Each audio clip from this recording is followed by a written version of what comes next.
Welcome to the season finale of Rimworld Alpha 8. Why so many episodes uploaded in the last couple of days? Well, the new alpha was just released, Alpha 9, and this is the previous one. So I decided to just sit down and record this colony, this base, to completion. So I did that in one go. It was over 3 hours, I think, and what I did was just edited the footage a little bit here, and I'm giving it this commentary in post. We're gonna see if this format works for me. It was a lot of work, but I really like the better pacing of the resulting footage here. So we go back to our Crashtown here, and what we can see in the background is Ox desperately trying to finish off a pack of muffalos, but with his impaired sight and his short-range shotgun, it doesn't work so well. But we're already quite good on the food front here, so I wasn't very concerned about that. Shortly after this excursion there, this project, another pack of raiders attacked, and there were guys from the Jewelers Boondocks again. And this was a sizable force, so I had to prepare for for some casualties, because, well, as you can see, those guys were equipped with a lot of good weapons, LMGs, sniper rifles, some Uzis. So what I did was drafted K, put her on a mortar, and try to shell the position the enemy took before attacking us.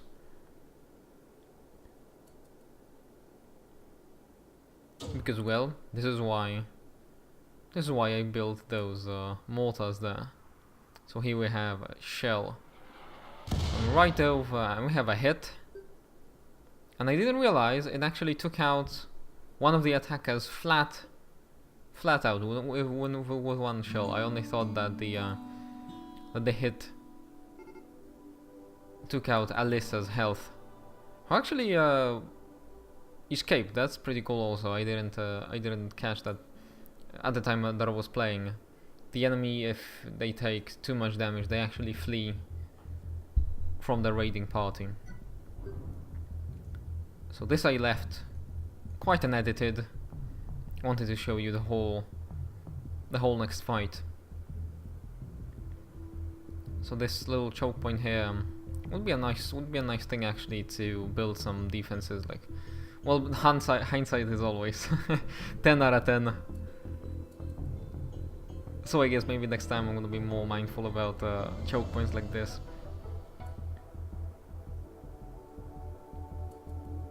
And here I tried another show.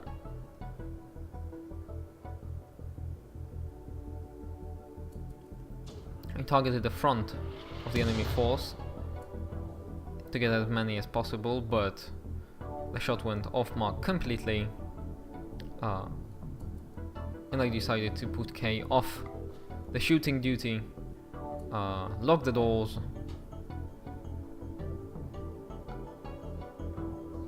and lock them again, because they were actually, the auto doors act as quite a good cover.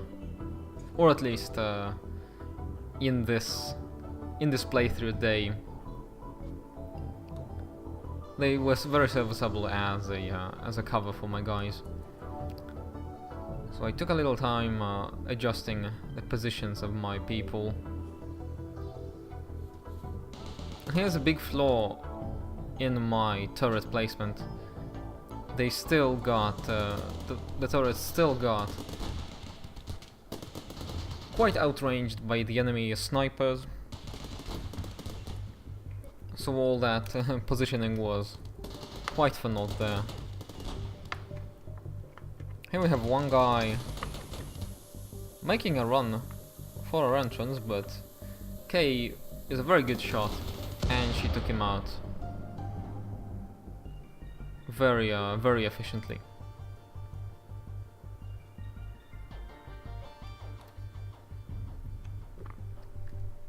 I do enjoy music in Rimworld very much. The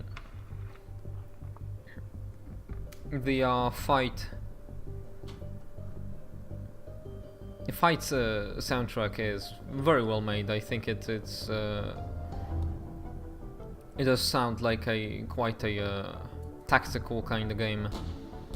It's not too much over the top. It really feels that the fighting system was a previous prototype game of Tainan's.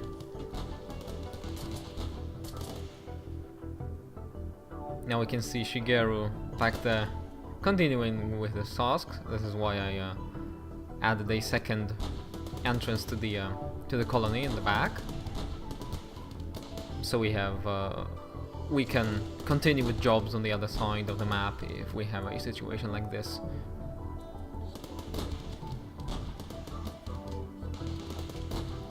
And here I put Fluffles and Kay as snipers. I made them take the sniper rifles and take shots at the enemy force hanging back.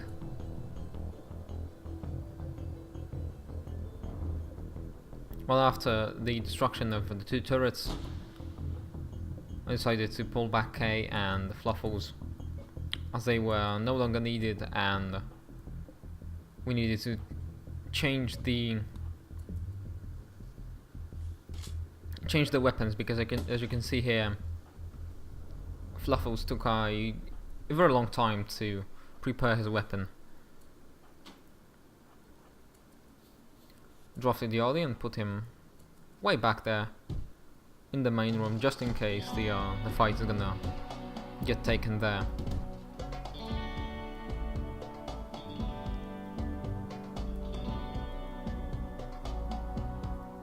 I put Fluffles a little bit back there on the corner so he can help out with his sniper rifle. And just waited for the breach.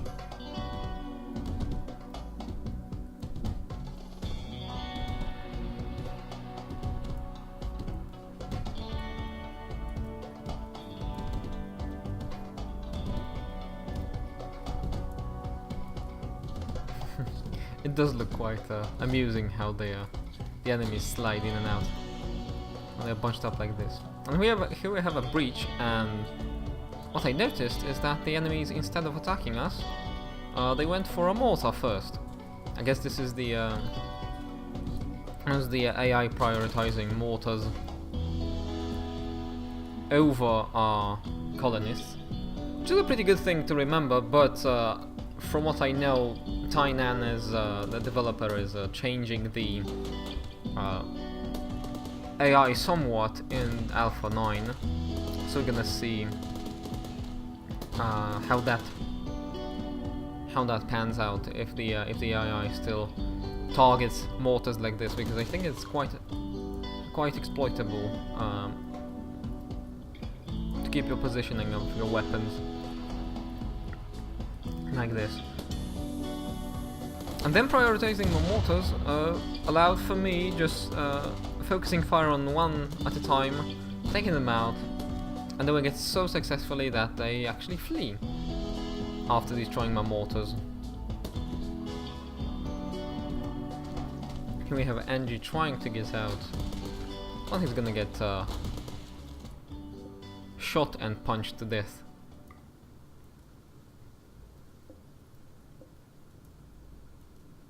So what we were left with is a lot of weapons and Arisen, our new prisoner. All in all, it was a very good shootout, very good.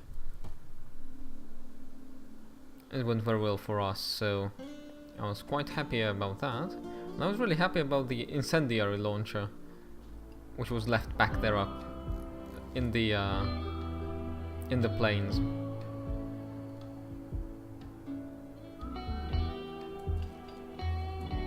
And Arisen turned out to be quite a good researcher, and spoilers, I'm gonna successfully recruit her later, and she's gonna prove,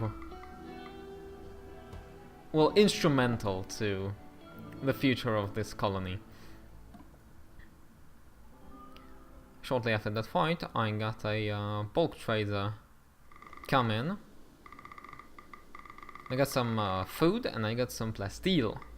And plasteel is a really good resource to make everything, and mostly I wanted it for the spaceship, because I saw that we're doing quite good on resources, but my defenses are very bad, and just the layout that I've chosen is I don't think it's very defensible actually. With it seems like I do not have enough that I don't have enough space outside of my base in this marsh, in this pond up north.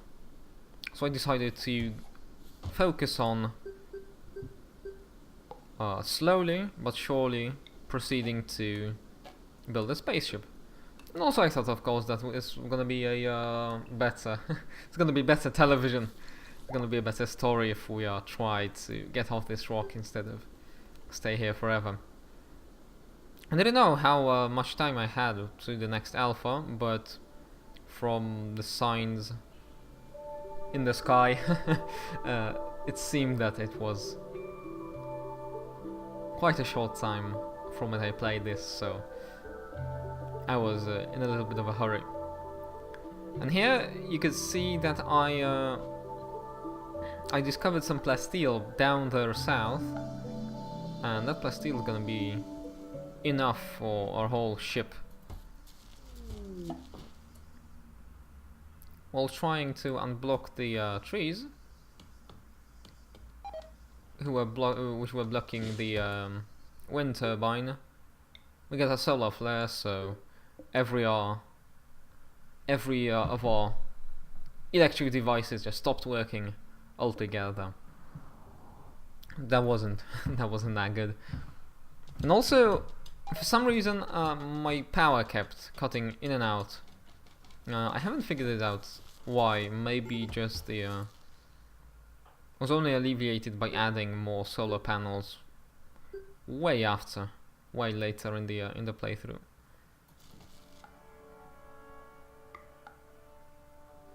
There was another trade zone soon after what we saw, and I sold them most of my acquired weapons. Got a little bit of cash out of that.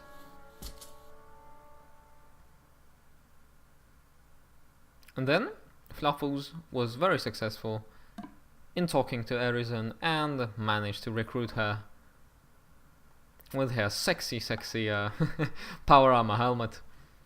She went to be our researcher, dedicated researcher, and I did not wait one bit to put her to work.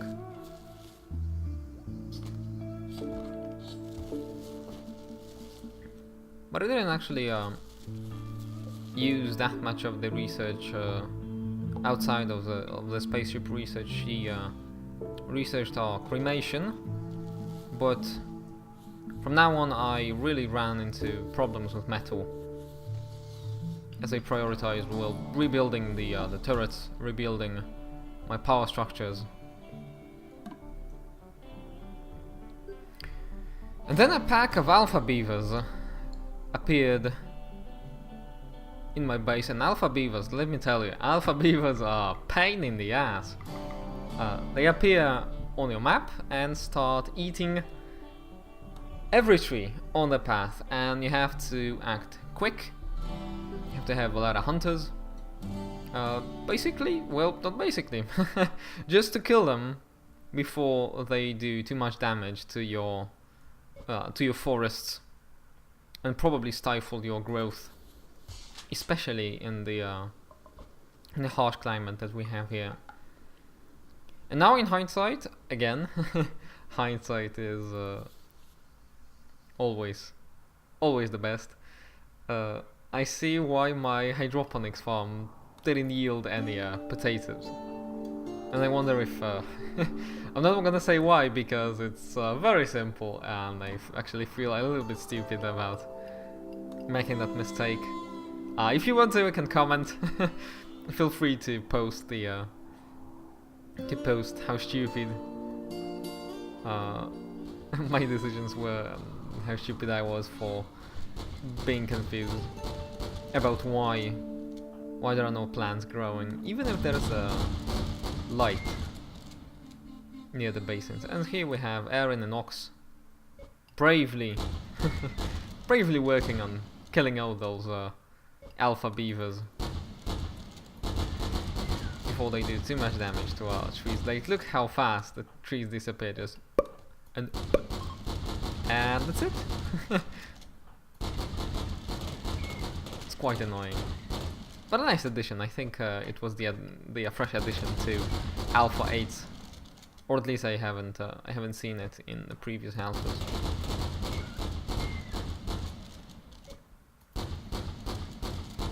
There is still a good lot of stuff I haven't tried in Rimworld, and I'm very stoked about my new season. I think by the end of this finale, I actually delved in game to commenting on my next base. But let's go back to our stuff in the Crashtown. I began research on the computer core for my ship, and after that, Yardi revealed a new area by mining into it. We got a very nice enclosed valley back into the on the backside of our base. Closed it off with auto doors, but I was both stoked about it and a little bit wary about it, because, well, if anybody and spoilers, there are enemies that power drop or like drop from the sky into your onto your map, and if anybody dropped there, we would be caught quite unprepared there.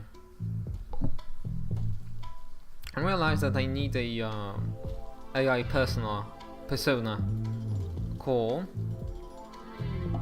and from what I remember, some very tough enemies drop it, or you can just buy it from a exotic goods trader, which is quite expensive, as we'll see in a little bit there.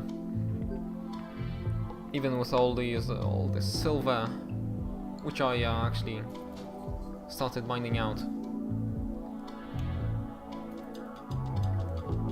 Even with all that silver, with all that weapons, I was way off from buying it. I guess the lesson is well, to have some crafters working on like wooden weapons or something, quite easy to make but quite profitable to sell off. While I was preparing for that, Mechano is intact. Those were 2 centipedes and 2 very fast and very hard-hitting, annoying guys called Scythers. At this point, I continued the custom of thinking about every big encounter as probably my last one. I thought this would be the last of the encounters, as I really felt I'm still unprepared. I did not have any power armor. My weapons, well, only K had any good weapon was a charge rifle. So I was quite pessimistic about that, but it didn't stop me from drafting Aaron and K, making them go for the mortars and shoot the enemies. But I don't think the mortars can shoot anything but an enemy, so actually put Erin on the steel mortar, not the incendiary, and tried to shoot the scythers,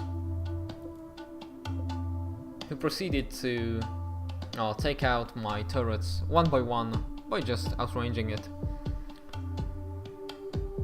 So I'm gonna for sure try and make a better wall segment, a better defense the next time around. I was really unhappy about my turret placement there. It was a lot of metal spent after every fight. So for some reason I made Ox get the incendiary launcher and just tried to inflict as much damage to the scythers before the big slow centipedes made their way across the map and to our colony. So got Ox and went with a very ballsy, very stupid actually, maneuver tactic. I put him in the front, tried to maybe take a shot at these scythers, but they saw me. They prioritized me over the turret. No, I was a little bit slow on my retreat, and Ox got hit. But fortunately, Ox is a man. He's a double man. He took a gunshot with of the charged lances onto the torso, like a champ, and kept fighting, kept going.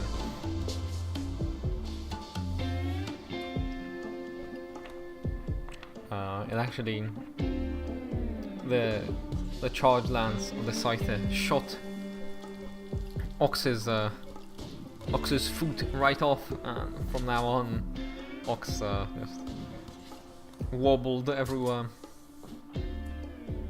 It's cool how the colonists still walk even with one foot. Next thing I want to do is get a medical bed. I missed that in the update. The medical beds are actually something separate than beds slated for or set to medical use. But well, with that centipede approaching, I put Erin back from the mortar because I realize now the enemy is gonna take out my turrets very fast and proceed to go into my base. Made Fluffles take the incendiary launcher again, put everybody in action stations, and prepared for what I was although I was quite sure it's gonna be the very last fight of Crashtown. It was quite a scary sight there. The centipede just doing work on my turrets with this scary, I guess, energy minigun, something like that. Interesting to note is that the turrets, when they explode, they blow up the mountains, the mountain sides. I really thought the sides were indestructible. So after the turret's gone, I woke everybody up because before I put them, made them grab a little bit of sleep before the big fight, just so that they have enough morale not to go crazy on us during the fight, which would be catastrophic. If anything could be more kind of catastrophic than the fight we are witnessing right now.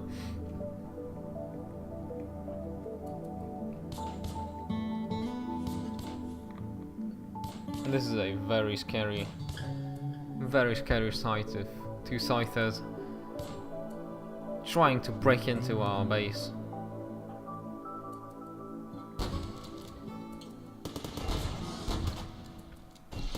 Fortunately, as you can see here, the scythers went again straight for the mortars. And with another stroke of luck, the enemy centipede lodged itself right into our entrance.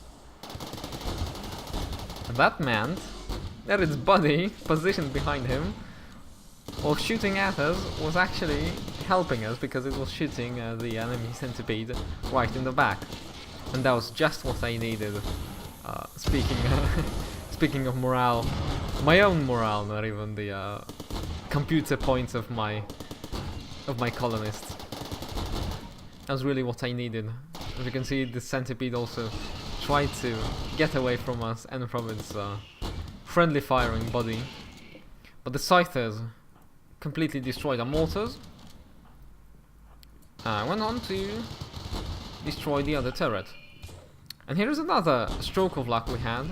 The other scyther, for some reason, stayed in a back room for quite a long time there. So we got some free shots into his body. And even now he prioritized destroying the other auto door instead of the scyther here. Arisen has fallen unconscious, so I got Erin to grab her and put her to bed, and unfortunately the bed was right in a line of fire of centipedes. It's quite confusing what happened here, but Erin has fallen. A stray bullet just knocked her right off her feet and killed her outright. I desperately tried to I got Fluffles to carry Arisen back to her bed. Well, I really should. What I should do was just make her bed one of the beds inside the colony and not on the line of fire. And here we have a very ballsy move by both of us. The explosion of a turret took out both the scyther and knocked Ox unconscious. But as I said before, Ox is a man's man. He is a man and a half. He is 3 men and a half. He just took that explosion, got knocked off. It wasn't the first time. It wouldn't be the last time.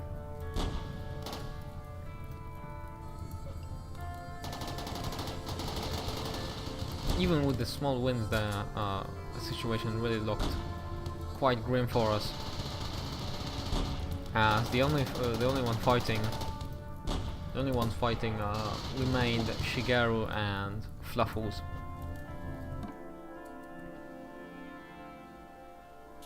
So the two guys were the last of our defenders. The other ones got knocked off, killed. And even the game threw a cargo pod at me with medicine, I think just to taunt me. It's like, here, you're gonna need this if you even get to the point when you need it. But then I realized that actually Kay was resting this whole time. I drafted her, but I did not put her on the offense. And if anybody else is screaming at me, well, I can't fault you for that. I felt really stupid.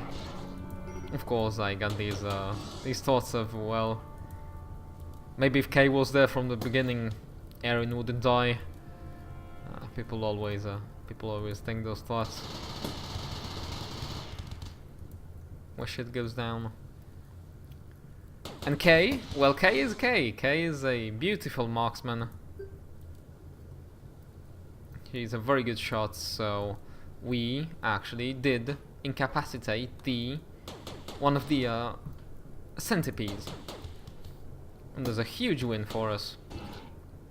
Now I felt that this isn't the end of our colony, and just playthrough got very interesting because, well, I really thought that we can win against that other centipede eventually, but I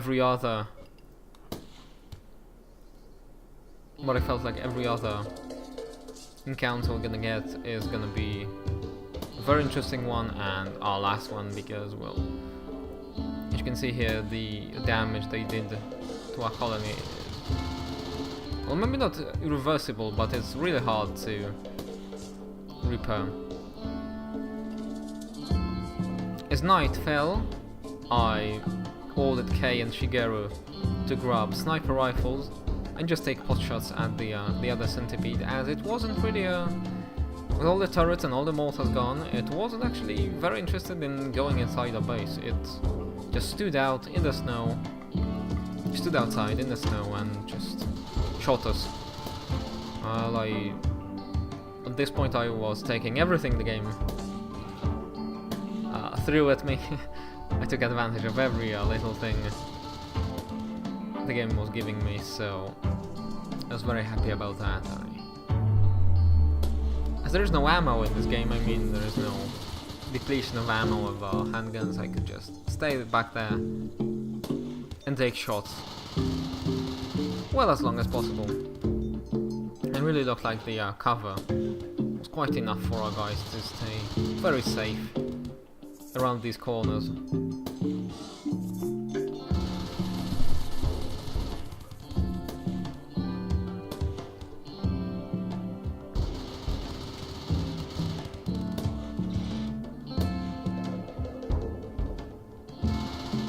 The only one not fighting and not bleeding to death person was Yardi. Unfortunately, Yardi was a good doctor. He was so good that he even again risked what killed Eren just to bring some meal to Arisen.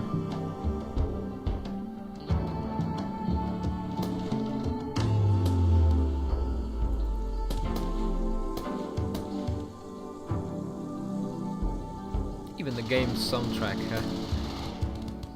gave me a optimistic song, so by this point I felt quite good about what's gonna follow after this fight here. The only thing that I was very concerned of was Kei and Shigeru were fighting quite a long time, and they both were constantly on the verge of mental breakdown. So seeing that the enemy centipede was still uninterested in going inside our base, I ordered them off duty, and I grabbed a little bit of food, grabbed some rest, and proceeded to get drafted the next morning.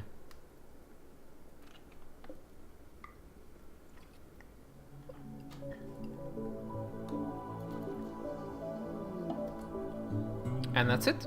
We finally managed to destroy the other centipede and grab its minigun. To help us, we had some bulk trader transport come in, and I wanted to buy a Persona core, but I was way off with my funds. So first thing, I ordered the remaining silver to get mined, as well as the Plasteel Hill back south.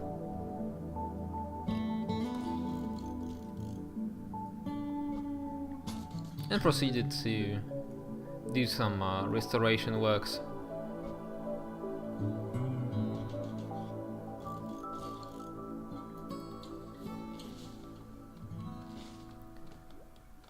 Yeah, so a pro tip about mountain bases: make a full advantage of a mountain's thickness. Don't place your turrets near your thin stone walls. They still are taking damage even if you didn't, if you weren't the one to put them there. So after enough explosions, they're gonna yield. I went on to look for a surface steel, and I found a one vein, but what what was better than steel, and what I think in hindsight what won me this spoilers what helped me out in this playthrough was this gold here. It's a beautiful fat vein of gold there. And as I said, the next attack is gonna be even bigger, as the value of my colony constantly rises by all that plasteel, by all that expensive metals get mined out. There was attack from the Praxia's Camino people. So there was a big tribe going straight for our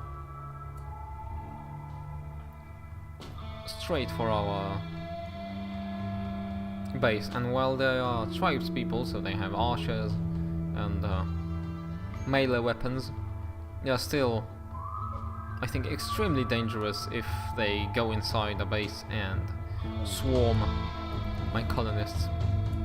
So I had to get Kay out of the bed, out of the medical bed, and draft her.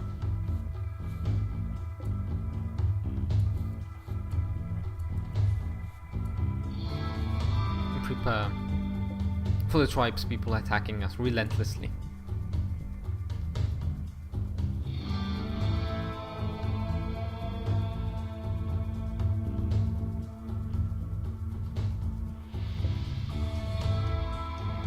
Fortunately, this kind of approach that the enemy tribe proceeded with was just what my defensive turret placement was to repel. As we can see, we already have enemy casualties.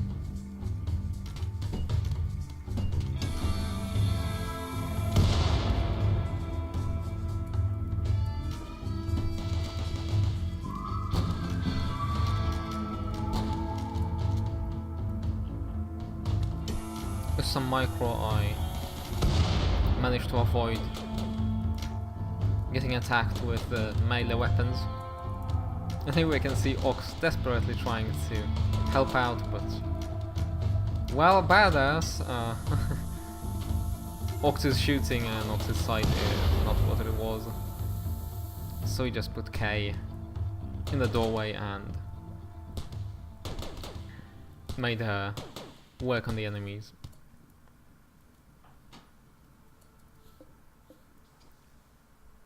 While fighting, Kay also worsened her infection, but I guess that wasn't that scary, because I think we inflicted enough damage to drive the enemy quite scared and drive them out of our colony. With that raid going way better than I expected, I proceeded to repair the damage and mine even more gold.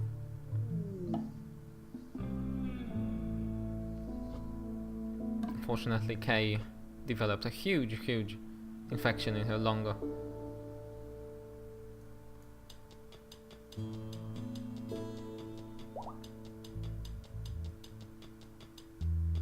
As well as one of the prisoners we took.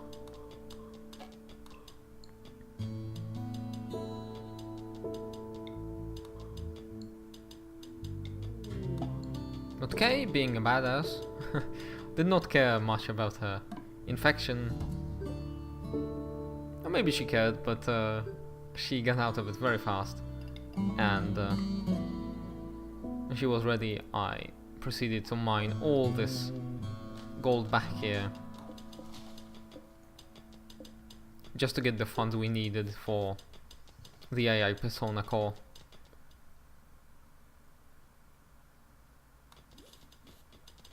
This is a good time to spot what was wrong with the hydroponics base in here. I can see it clearly from now, watching it in post, but that was really quite stupid what I did there. So after some hauling of the gold, I got a exotic goods trader overhead and called the ship. Just showed how valuable gold is compared to silver. And that wasn't even the whole. There wasn't even the whole vein that I mined out up to this point. So with that, I got an AI persona call.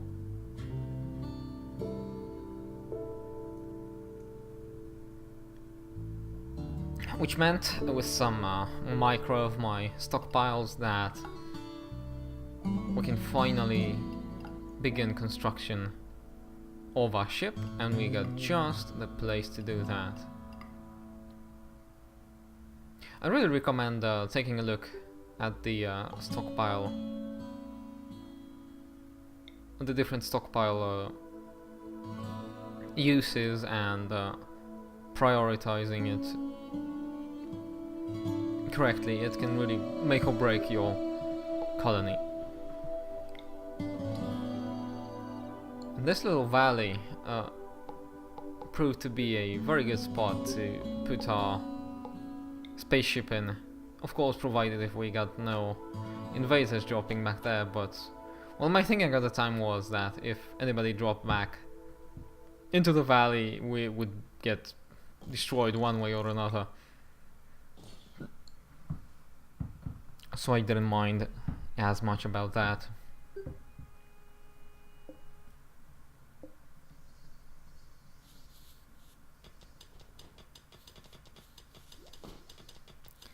And with that structural beam and that AI